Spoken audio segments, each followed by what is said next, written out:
Good morning, everybody. How's it going? Depending on when you're going to listen to this episode, it could be afternoon, it could be night. It doesn't have to be morning, but currently is 7 o'clock for me right now, and we're going to do this podcast. So today's podcast is going to be on my personal experience with hyperacusis, tinnitus, and TTTS. So I'm doing kind of a bit of a rebranding with my podcast. I was originally going to do it with just groups of people, just have fun, but I think there's a couple episodes where they deserve some time in my YouTube channel for them to be solo podcasted, so I'm gonna do that. And before I get into this episode, I just want to tell all of you guys that I have a Spotify, Google Podcast app, and iTunes all in the description below. So if you want to listen to this podcast, if you're off of YouTube before you go to sleep, on the bus, whatever, if you just want to listen to it at the gym, go for it. More power to you.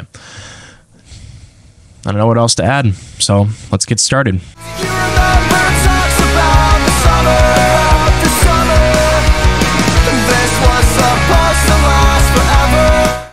So my personal hearing issues. So I have it used to be a lot of issues, but now it has died down, and I will explain the whole story. But it's usually when I tell somebody I have hearing issues, they ask, what is it? Why do you have it? Could I get it?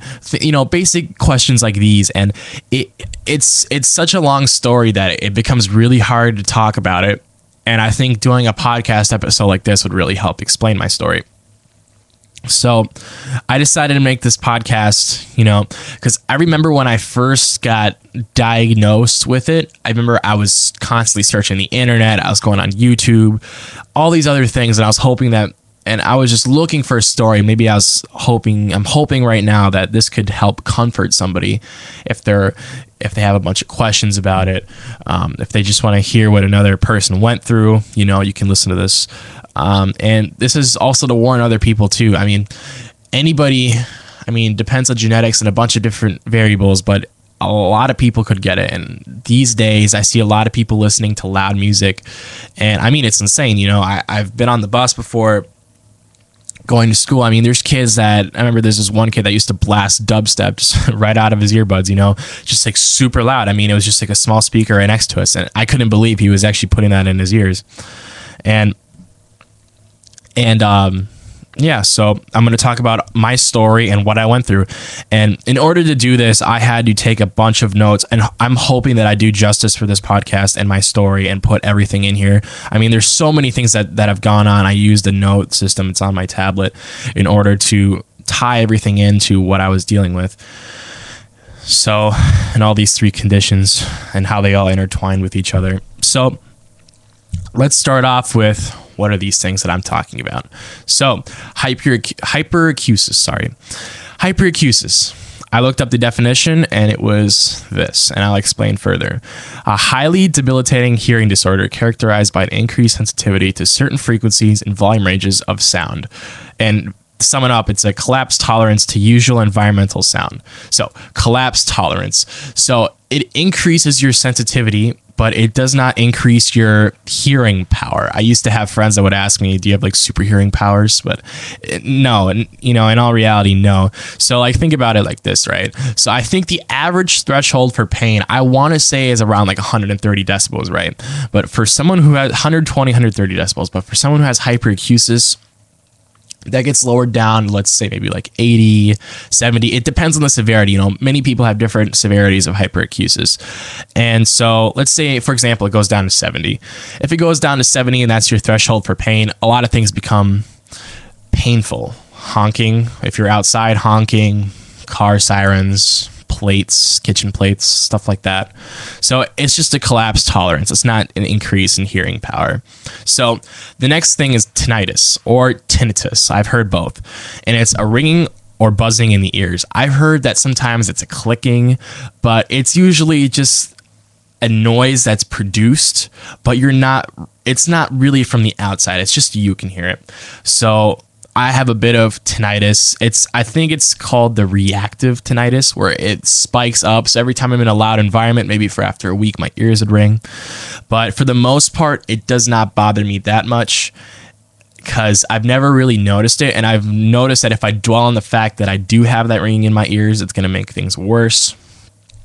And tonic tensor tympani syndrome. This is the one that most people might not know. It is an involuntary anxiety-based condition where the reflex threshold for the tensor tympani muscle activity is reduced, causing a frequent spasm. So this can trigger aural symptoms from tympanic membrane tension, middle ear ventilation alterations, and trigeminal nerve irritability. So I'll sum this up. So for me, how TTT, I'll refer it in the podcast as TTTS, and how's that affecting me? It's almost like this. So let's say I go to a loud environment, right? Let's say I go to a club, and in that club, I spend an hour dancing, listening to loud music, etc., etc. After I leave the club and everything goes back to normal volume, my ears feel like my hearing is just like, I feel like I'm in an airplane. That's how I feel like after you get off the airplane, that plugged feeling that you get, that's the same exact feeling every time I get after a loud noise. And for a while, I couldn't even hear stuff. I couldn't even clap next to my ears or snap next to my ears without me even actually going into my ear. It always felt like I was plugged up, which is the weird thing. So, like I said again, I will try to update, intertwine everything throughout the story and how I felt and what I did and try to make this as good as possible. So, let's start. So, let's look at the timeline in my life, what I did before to get this, and how I got there. So my whole life, I was a super music influenced person. So as a young kid, I really liked music. Our family had a bunch of old cassette tapes, and I always used to listen to those, in the background. I was just a big fan of music. I liked a lot of music. And this led me into taking piano lessons. So as a young kid, I think it was around elementary school, I used to take a lot of piano lessons, and that was just something I really enjoyed. It was just my life. My piano lessons then into middle school led me into joining band, and because I had a musical background, it led me to joining the percussion group. So keep that in mind. I was in percussion. So in band, I played percussion all the way through middle school and all the way until 9th grade, until I had to stop because of my hearing issues. But me still being involved with all those musical things, I was still very conscious about listening to loud music. I remember as a kid, I would hear, it wasn't my dad listening to loud music, but the headphones that he got at that time, they have a high ability to leak noise out of it, and it was because it could leak noise. That means everybody could hear it, and you think it's loud, but it's really not, right? So I remember I'd always tell my dad to turn the thing down, turn the volume down. And I would always be very conscious. If I was in the car, I'd always make my mom, even if it wasn't loud, I would just tell her to turn it down. I was super conscious about not listening to loud music because I knew it was important to protect my hearing. And I should have done that, until now, but I didn't. So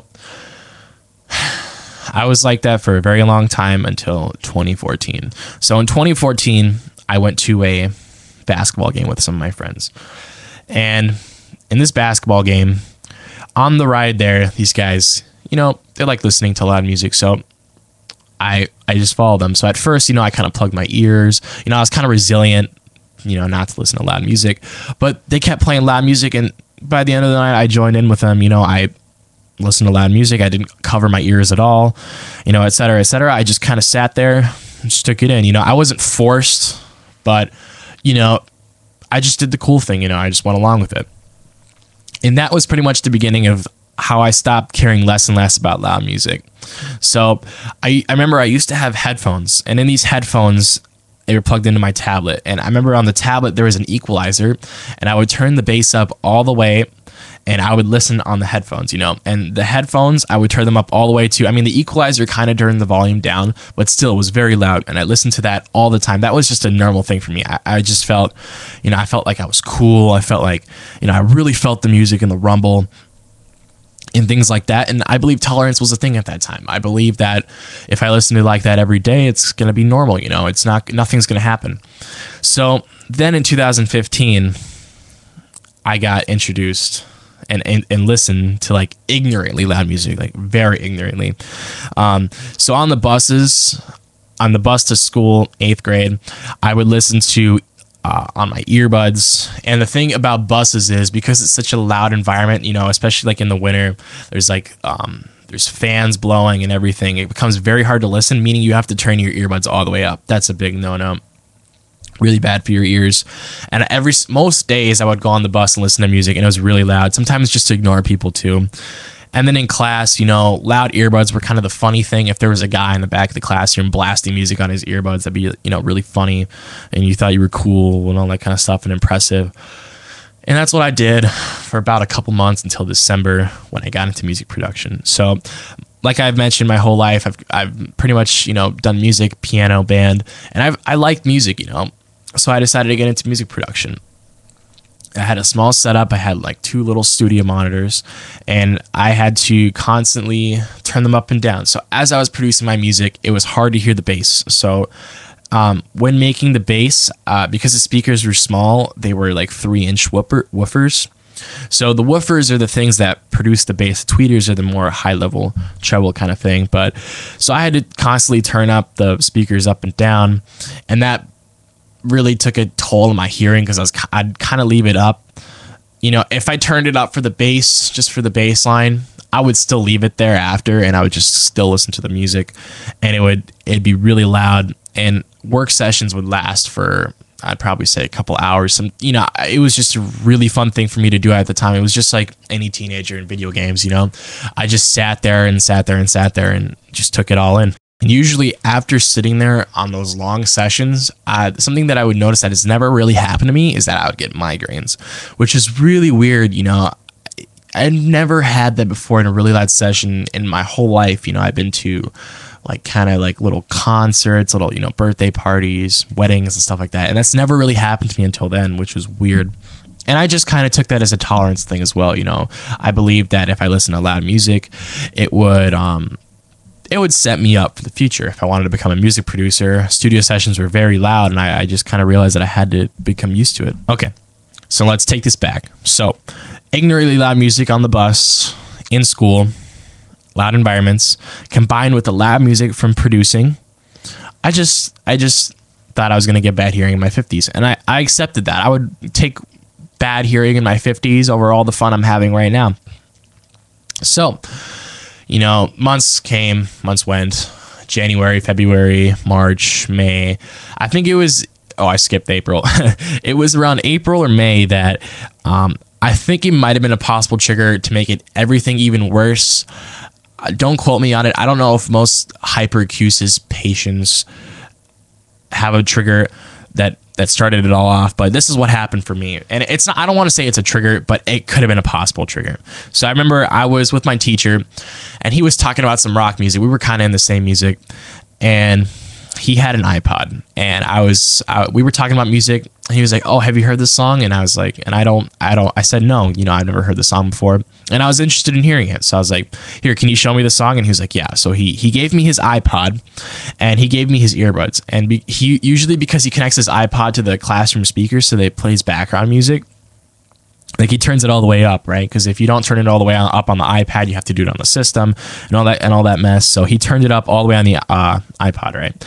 I put one earbud in my right ear, I think it was both ears, and I listened to it, and it was so loud because it was all the way on the max volume that I was kind of shy, you know. I didn't want to say anything, and I just sat there. I mean, I kind of took the earbuds out a bit, you know, just so I can not endure all of the sound waves.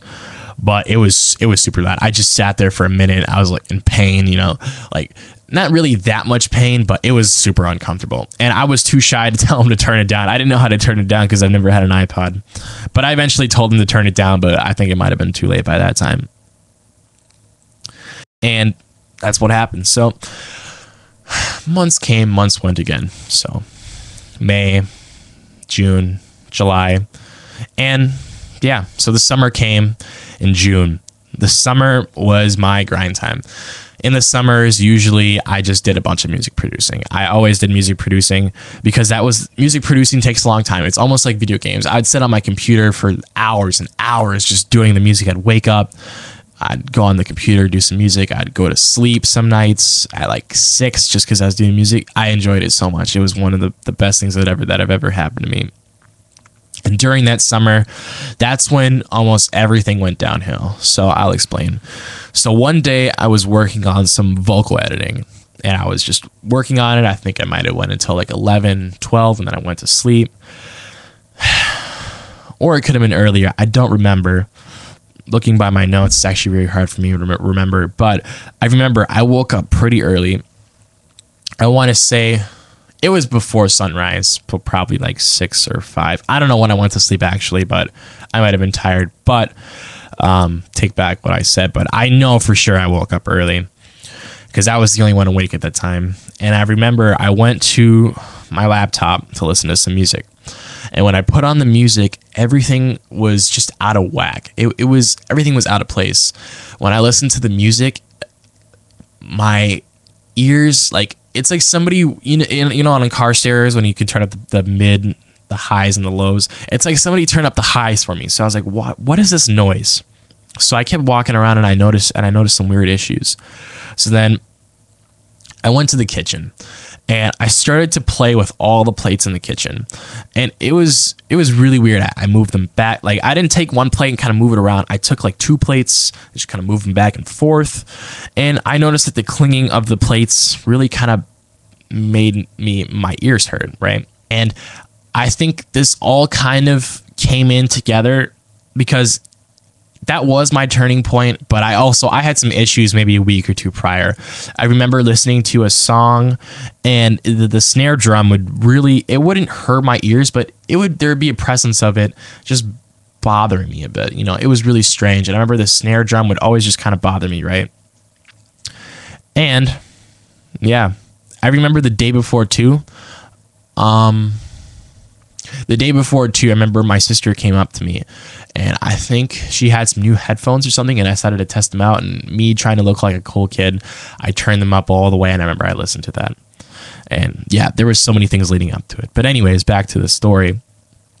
So then my ears they were just all out of whack. For that whole day, I remember it was just all really weird. And after messing with the plates, I remember going back to my couch. I sat down and I searched up what I had. So a lot of people, you know, they like to, every time some bad goes with their body, they always search it up. And I remember the first result that came up was, I think it was Google that said it was hyperacusis. And after that shocked me. That like, I almost wanted to have an anxiety attack. I just got a lot of anxiety. I got really scared, you know, because I read up on it, irreversible, stuff like that. And it really shocked me. So I was thinking about that for the next week. And I remember, I think it was the day of or a couple days after, I remember watching Dave Chappelle on my tablet. So Dave Chappelle, I was watching his stand-up, and there was, it was literally, my ears were so out of whack that I had to turn up the volume all the way just to hear it. And I thought that was normal. And that's the TTTS playing a factor in that, because my ears felt like they were plugged up. And it wasn't exactly so much sensitivity as that time, but my ears were just messed up. So after, like I said, searching up what I had, I went down to my basement, and I remember I put up the volume. It was low, and I continued working on my project that I was working on the night before. And I think I got a headache like right then and there. It was really bad. My ears were all out of whack. So because I was going to Europe pretty soon, I had to go to the doctors and see what was going on. I didn't want anything to get worse. So I went to the doctor, and they said that I had eustachian tube dysfunction. So I described all the stuff that I've been doing, music producing, listening to loud music, etc. And they told me I had eustachian tube dysfunction. They said I could go back to music production soon. Well, the doctor said that. And I went to the pharmacy, and instead of getting the prescription, I got the Flonase, because it's the exact same thing. So I went to Europe, and I tried the Flonase for pretty much the whole month, and it really helped nothing. I remember I felt like it was helping something that might be a placebo effect. I wasn't really around a lot of loud noises. I was just, visiting. I wasn't like clubbing or anything, But the only thing I remember clearly, the thing that hurt my ears was probably just cups from the kitchen. And just, I remember we were playing ping pong. I remember the ball hitting the floor, the table. It hurt my ears, which is really weird. And pretty much for this whole month, I didn't produce any music because obviously I didn't bring my studio with me. It's not really a portable studio. And I came back from Europe and I came to school. This was when it really started to really take a toll on my life and really affect me and change up who I was as a person. So I went back to the doctor again and I told the doctor about all my issues. And they said that it was eustachian tube dysfunction again and that they would give me Flonase to take it again, see how I felt. But this affected me, and it affected me because I had band. So remember how I told you I was in the percussion section? Well, that's pretty much the worst for me. Usually sounds that make me sensitive are high-pitched sounds, like not really like high-pitched ringing, just like clattering between, you know, forks and stuff, you know, not really like bass. You know, bass is really soothing to me. Well, not soothing, it's going to plug up my ears, but it doesn't really bring me instant pain, right? So I was in percussion, right? That's probably the worst section that you can be in. And I had to sit out for most of the band for about 3 weeks. I told my teacher every single day that I had eustachian tube dysfunction and then I should sit out for a bit because I felt physical pain. And then nothing worked. So then I had to go to an ENT and I still had to sit out of band. And I remember telling my teacher that, because at first I told him that I'd be just fine. You know, I'd be come back into the percussion section, everything would be just normal, but that never happened. I told him then I had to go to the ENT, and I was just in band, sitting outside, just playing on my phone because I couldn't do anything else, right? So I think, to be honest, my band teacher kind of thought I was lying. I mean, it's such a strange issue. Most people don't get it. If you know, maybe one of your friends might have it, maybe zero, because apparently it's kind of a uncommon condition. But I had to sit out. I don't feel like he believed me, but it was whatever. So I went to the ENT, and after going to the ENT, or during, he told me that I had hyperacusis. So what he did was he took like one of those like pitchforks, whatever they're called, not pitchfork. You know, you clang it and it like makes a buzzing noise, like the tuning fork or whatever. And he put it up to my ears and I felt a little pain. And he said it was hyperacusis. And then I told him, oh, what about the eustachian tube dysfunction that those past two doctors said? And he said that's not true. And he told me that in order to get better, I would need to go to this specialist, right, to get my ears fixed. Or to get the treatment. And by that time, I've been researching everything. I knew what he was talking about, but I also asked him about the band question, and he said that you can wear earplugs for band. And at that point, I really didn't want to. It was just too much. I didn't want to be reminded every single day about it. Wearing the earplugs, there's an insecurity question about it. There's, I really wouldn't want to have earplugs in band. I do not want the whole band section coming up to me and asking, because, this story has already taken me so far, 30 minutes. It's a lot to tell people. So I decided to come back, and I dropped band. The thing that I've been doing for years, the thing that I loved, I had to drop band. And it was not fun. I mean, because I didn't want to drop band. I wanted to go into marching band. Percussion was my thing. Ever since I've gotten started in 6th grade, because I already have the music, the piano background, percussion was really, it just came to me. It flowed to me, and because I had to stop it, it didn't make me feel too good. And the last part that my ENT told me was that he told me that the hyperacusis would get better over time due to my age, because I was so young. So there was the healing portion and everything. So things that had bothered me. So I remember the room next to me was constantly locked and unlocked. And if my door was open, I could hear it from the hallway. And every time that room was locked, it would send a pain in my ear. You know, that was the part of the collapse tolerance. That was the pain. Squeaky shoes on the bus. That was another thing that bothered me, because the winter and the whole floor on the bus was wet. Squeaky shoes really bother me. I remember being in a car and the seat belt getting clicked would bother me. Another big one that really kind of made me angry, it doesn't bother me that much anymore, but at school, when people next to me would slam their lockers, that would be really painful in my ear, especially if the person was right next to me and I was kind of reaching down in my locker. I mainly avoided the kitchen, and to this day I really don't like to do dishes just because of the clattering noise. I mean, it's underwater, but I just avoid it completely. Something else that bothered me was just going from a very quiet environment to a sudden loud noise. If I'm sitting in a quiet room and then something loud happens, like a clicking or something, that can bother me. I had to stop using headphones, including earbuds. I might have used them, but that's not the wisest thing to do, because if I were to use headphones or earbuds, my TTTS would come into play and I would have muffled hearing. And another thing that bothered me was basketball season. So the winter time is basketball season time, and that really bothered me. So squeaky shoes on the court, that was kind of like that loud squeak, you know, the squeak like with water. So it's a squeak, but the squeak against like dry court, it's like even louder and more high pitched. The buzzer on the wall every time the quarter would be over, that hurt my ears. And every single game, I remember coming home and my ears were plugged, you know, like it felt like I just got off in an airplane. You know, my ears were constantly plugged. I couldn't hear what my mother was telling me, you know, all these different kinds of things.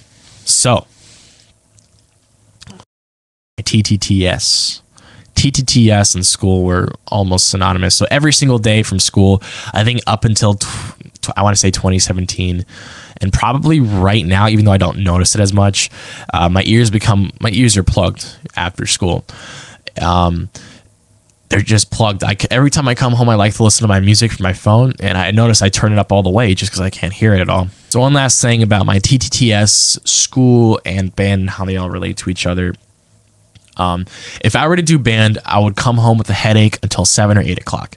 If I were to take a nap in order to nap the headache off, I would still have the headache. You know, it was like really bad. And after I did band, I think I might have gotten headaches just from school alone. School's a pretty loud environment at that time for me, and it was just a whole slew of hearing issues. And how it affect mental health, I would probably say that it's not fun just dealing with it day in and day out. It really brings you down, and it discourages you to do a lot of things. So how this further affected my life, I avoided school dances. I still do to this day. Football games, pep fests, and mainly fun things. That's what I would describe them as. I mean, I have been to a couple football games this year, but I don't go to a bunch. I noticed that I used to think football games are very loud, but they're okay for me now. Pep fests, they used to be very loud. I feel like I want to say like they might have turned the music down at the pep fest. It used to be very loud. I remember one year it was like excruciatingly loud. And school dances are the one I don't want to test out. If I went to a school dance now, I'd probably have a headache, and then I'd get ringing in my ears for the next couple days. I've heard at a school dance that you cannot hear the person next to you, how loud it is. Like you have to yell to talk to them. So I would consider going if there was some kind of silent dance, you know, if there was, you know, like they had headphones instead of like the loud music from the speakers. But yeah, so at this point, you're probably thinking to yourself and asking for a cure and maybe a treatment. And there is. It's called TRT, tinnitus retraining therapy. So what it does is it plays like through a hearing aid. It plays a white or pink noise constantly, 24/7, in order to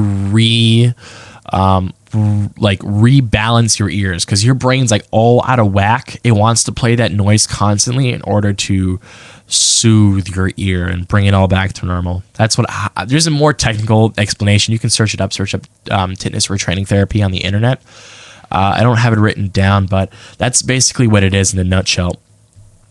So, like the doctor had said, the ENT, and talked about the specialist, I decided not to go. Only because when I did my research, I found out that it was, I mean, there's different ways you can get it, from speaker or headphones or whatever. I wouldn't recommend headphones, and there's a couple reasons why I can explain later. But I didn't want to wear a hearing aid, and that's the confidence, question coming into play. I didn't want to get bullied for it, to be honest. And it's a pretty touchy issue, like deep down, but I just didn't want to wear the hearing aid. I was scared, and I knew people would make fun of me, and at the time those friends probably would have. I'm not friends with those guys anymore. Maybe that's a different video or a podcast, but I just knew that I'd been made fun of, so I decided not to seek my treatment out. And then from that time on, my condition just started to improve it by itself, like the doctor had said, because of my age, everything would get better, and it did. So an update on my music producing. Like I said, I'd produce music. At the height of it, like I mentioned, going to the ENT, that was kind of the height of everything, quitting band. That was when it hurt the most. But a little bit after, I started producing music on and off again, but I could never really go to the lengths that I wanted to. So, for example, like sitting for hours, I couldn't do that. I couldn't mix the tracks I made. I could produce and put all the instruments together, but I could never really mix the track because because my ears were all out of whack, I couldn't get a real reference from what I was listening to. So you can't mix a track unless you have good studio monitors. So because if you were to have, let's say, a Beats headphones, right? Beats are very bass heavy, bass intensive. If you were to use those headphones to mix, you would think the bass is at an okay level, right? But because it's so high up on the headphones, if you were to listen to it in your car stereo, there'd be no bass at all, only because the reference was wrong. So my reference of how I was perceiving things, it might not have been good at the time. That's like almost asking a colorblind person to fix some kind of image where there's a color issue. They can't really fix it because they have an impairment to how they would see things. That's the same thing for me in my situation. And before I started every session, I always thought everything was going to be okay. I was always like, oh, I'll just maybe do an hour or two. It's always going to be fine. And I've said that every single time. Every time I would start a session, but it never was okay. Every time I'd finish a session, my ears would hurt, headaches, ringing, and the TTTS. The TTTS is probably the most annoying. If the plugging of my ears, it happened every single time, and it just got more annoying and more annoying. But the TTTS was a thing that almost kind of improved over time. So I'd probably say at the height of it, the TTTS, like say for example, I was at a club right now, like if I was at a club at that time, it'd probably, like my ears would feel like I got off an airplane and feel plugged for maybe around 2 weeks. But now if I did that, it'd probably happen for 4 days. So over time, the TTTS has slowly decreased its after effects. I don't know if it's ever going to go away. I'm assuming that it might come back even worse as I get older. Hopefully it doesn't. That'd be really bad. But it's just the way it is, and it just went down. So even as I was music producing, the TTTS would still be there at that time. So this was 2017-ish. So to give an update on those friends, remember those friends I went to that basketball game with? So they were still listening to loud music, and with the hearing issues I had, they would still play loud music around me. I told them to turn it down. They were obviously respectful, and I thanked them for that, but they slowly turned it up, like on the ride, they thought I wouldn't notice, but I did. And yeah, so now produced music, done all this stuff, and went all the way up until around 2017. So in 2017, I started going to the gym. I asked myself how this would affect my hearing issues, and it kind of did. If there were weights that were clattering against each other, it would hurt, but for the most part, I felt good. I mean, every time I left the gym, I'd have a bit of TTTS, like after effects, just like the plugging of my ears, but it wasn't as bad as it used to have been. So then 2017, new school year. So this is when I started to ramp up my music production again. I thought about getting into DJing, and going back to music, so I just thought about re-expanding my whole self. I thought about getting into electronic music, things like that, but it didn't work. Every time I would DJ, every time I would produce, I would just get plugged ears, and it was always like that. So then that year I went to one Pet Fest, and it still wasn't as bad, but it still hurt. I had the after effects, my ears being plugged. I think my ears might have rang for a bit, but I kept producing all the way until the summer of 2018. It was just too tempting. If the computer's there and I have this new crazy idea, I always like to just go on the computer and pour out my ideas. But like I had said before, the TTTS, I want to call them episodes, were just lasting less and less after I would do a loud experience. So during this period, I did things like staying away from headphones and earbuds, and I tried not to listen to loud music, but I gave in a lot. So at this time, I still continued my old habits. I produced music. I tried to stay away from headphones and earbuds, but I'm kind of, led me back into the dark side. So everything went like this until the summer of 2018. So the thing that made me go to the doctor and help me from avoiding what I've been avoiding for 2 years was my job. And I got a job at Taco Bell, and this really hurt my ears. So the job at Taco Bell was actually very painful for me. What happened was that I was working there, and I truly love the job. If anybody from that job sees me on this podcast, I just want to tell you guys that I enjoyed working there so much. I found it so fun. The coworkers, amazing. The job, amazing. I like cleaning up and stuff like that, but I couldn't take it anymore because of the sounds. So I remember in the kitchen where you wash the trays and everything else, people would throw the dishware into the sink. And that would really hurt my ears. And that happened a lot. And sometimes I would just have to leave the area to make them an excuse to leave. But every single day coming home, my ears would ring. It was hard to hear. It was just a headache. It was so horrible. I wanted it to go away, but it couldn't. So at that time, I finally decided to go see a doctor, the specialist doctor. So I went there, and the TRT. So they everything that I've researched, it was true. They gave me a set of trials for hearing aids, right? And they said I had to wear it for 2 years. And at this point, I was like, okay, I'll just come in confident in the school year. I'll just wear them, no big deal. And I wore them, and I wore them around. I wore them to work, and it really didn't help for me as much. It's supposed to be a treatment and a therapy, but I didn't see that big of a difference. And not to mention, it was obscenely, it was the cost was just expensive. It was very expensive.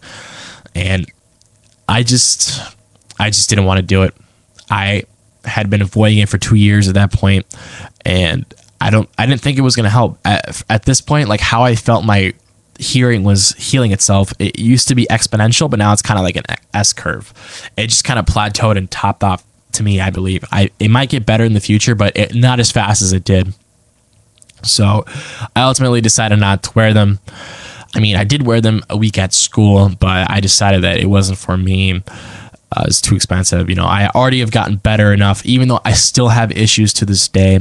Like right now, if I stop talking, there's a heater going on in the background, but if I were to stop talking, everything would be quiet. My ears would kind of hurt. Going from a loud environment to a quiet one also hurts me as well. So during that summer as well, I had to quit that job. Unfortunately, I didn't want to at all. I would have kept that job for a long time if everything was okay, but I had to stop my music producing. I got rid of my whole setup. I put it away. And that's pretty much my whole story summed up into a short podcast. There were a lot of things that affected me. It's hard to remember a lot of them, to be honest. It's just that it's so hard to take.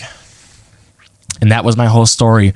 I kind of rushed through it. I could have went a little bit more into detail, but those were just the main points of everything that has affected me. And to this day, I try not to wear headphones as often. I do wear headphones a little bit more now. I really shouldn't be. I think I'm going to experiment around again, see if wearing headphones doesn't affect how it affects me. I really don't ever plan on going to a school dance, so no prom, no, whatever.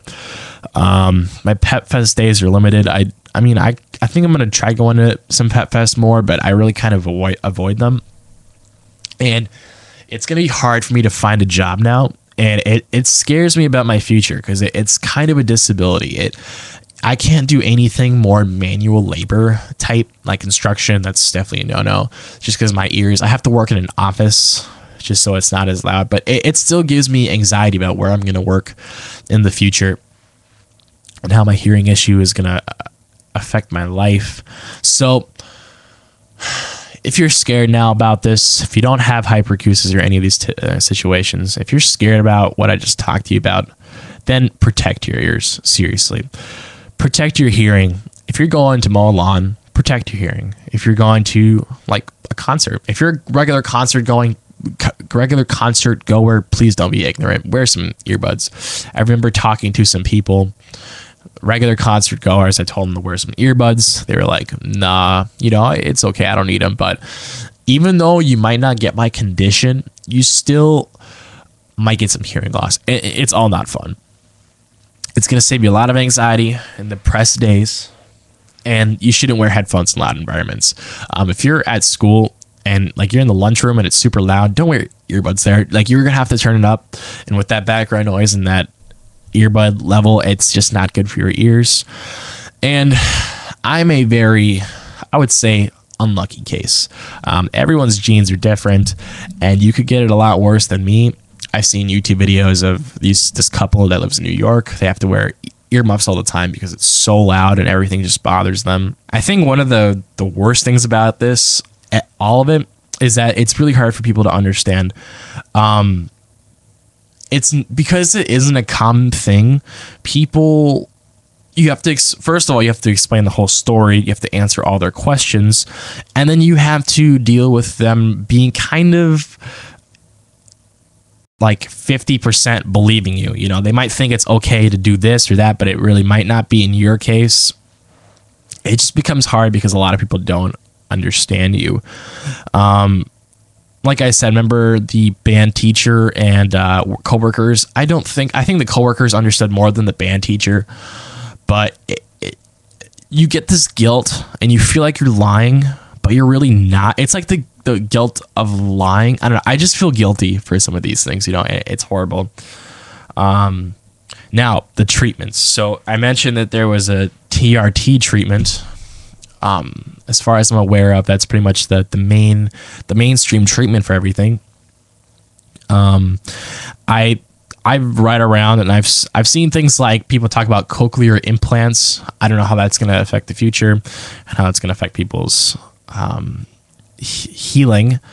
I've also thought about some other things. It's not legal in my state. I mean, medical marijuana is, but I've also questioned how medical marijuana would affect the hearing. I mean, I'd love to see some studies done on that, but yeah, that's just a possibility. I'm going to throw that out there. But yeah, all in all, still affects me to this day. Hopefully this story and this kind of informational podcast would help with everybody out there who's dealing with it. Maybe comfort them knowing that I'm better to this day than I was before. Maybe it's going to help some friends understand what I'm kind of going through. But right now, the ringing is at its lowest. Hearing sensitivity is at its lowest. And the TTTS is at its lowest. And actually, kind of this week, it's bothered me a bit. I get like these weird ear feelings when it's like super loud or when I use my headphones. But for the most part, it's died down. And yeah, that's pretty much all I had to say for this podcast. So if you guys have any questions or want to start a conversation, please leave a comment below. I'd love to talk with you guys about this if you have it or if you don't. yeah, any kind of questions, anything. If you have any thoughts, ideas, questions, quotes, I don't know, leave it in the comments. I'd be glad to reply to all of them. And yeah, that was episode 5 of the Another Day, Another Dollar podcast. See you, everybody.